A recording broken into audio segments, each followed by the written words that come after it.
सभी रूप मैं हूँ तो गृहस्थ क्यों नहीं हो सकता? लेकिन गुरु रूप में कुछ सीमाएं होती हैं। वो गुरु थोड़े अलग होते हैं, जिसमें मैंने कहा ना, महापागल होते हैं। जब साधक का पागलपन एक सीमा से बढ़ जाए तो वो गुरु हो जाता है। ये गुरु की परिभाषा है। जब वो दूसरों को भी पागल कर दे तो सदगुरु हो जाता है। अब ये जो मनुष्य शरीर है, ये और कुछ करता नहीं है, संबंधी बनाता है बस, और कुछ नहीं करता। इसीलिए आपको वो आदत छुड़वा के कहीं और संबंध बनवा दिए जाते हैं। ऐसे ज्ञान मार्ग में हर चीज गुरु है। सभी जानते हैं कि संबंध मानसिक होते हैं। शरीर तो बस अभिव्यक्ति करता है संबंधों की, वो जरूरी नहीं। शरीर को बीच में लाना जरूरी नहीं है। सभी जो संबंध होते हैं मानसिक होते हैं। और ज्ञानी का कोई संबंध नहीं होता क्योंकि उसे पता मिथ्या है। जो भी संबंध होते हैं व्यवहारिक होते हैं ज्ञानी के, केवल वे सत्य है। इस तरह से ज्ञानी के संबंध होते हुए भी असंबंधित है। ज्ञानी के बंधन होते हुए भी न के बराबर है। जली हुई रस्सी है जो किसी को नहीं बांधती। तो बाहर से तो लगता है बहुत संबंध है, उसका भी पति है, उसकी पत्नी है, उसके बच्चे हैं, सारा गृहस्थ जीवन बिता रहा है लेकिन अंदर तो स्वच्छंद है, कुछ भी नहीं है उसका।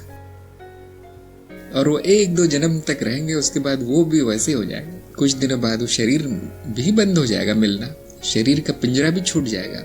उसके बाद क्या संबंध, क्या संबंध, सब बराबर है। फिर तो सपने में तो संबंध का मतलब ही नहीं है। जो जान गया ये सपना है, वो उसका क्या संबंध। फिर तो जानबूझ के संबंध बनाना चाहिए।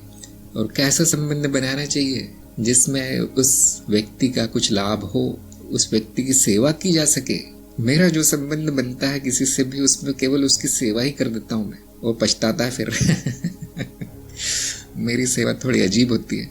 तो हाँ, जब थोड़ा ज्ञान होता है तो व्यक्ति कहता है मेरा कोई संबंध नहीं है, मुझे नहीं चाहिए कोई संबंध।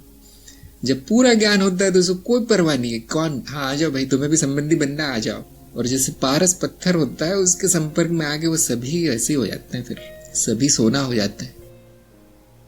तो थोड़ा ज्ञान आपको संबंधियों से दूर कर देगा, और महाज्ञान सारे विश्व को संबंधी बना देगा, सारे विश्व को कुटुंब बना देगा। और वो संबंध सेवा भाव का होगा, और कुछ नहीं चाहते आप किसी से। ज्ञानी किसी से कुछ चाहता नहीं है, इसमें किसी से कुछ मिल जाए इसलिए संबंध नहीं बनाता, किसी को कुछ दे सके इसलिए संबंध बनाता है। और उसका देना सर्वनाश के बराबर है, इसलिए ज्ञानी से कोई संबंध नहीं बनाना चाहता मुझे तो कोई लड़की हानि बोलती तो उसको पता है सर्वनाश ही होने वाला है यहाँ, तो इसलिए मैंने शादी नहीं की।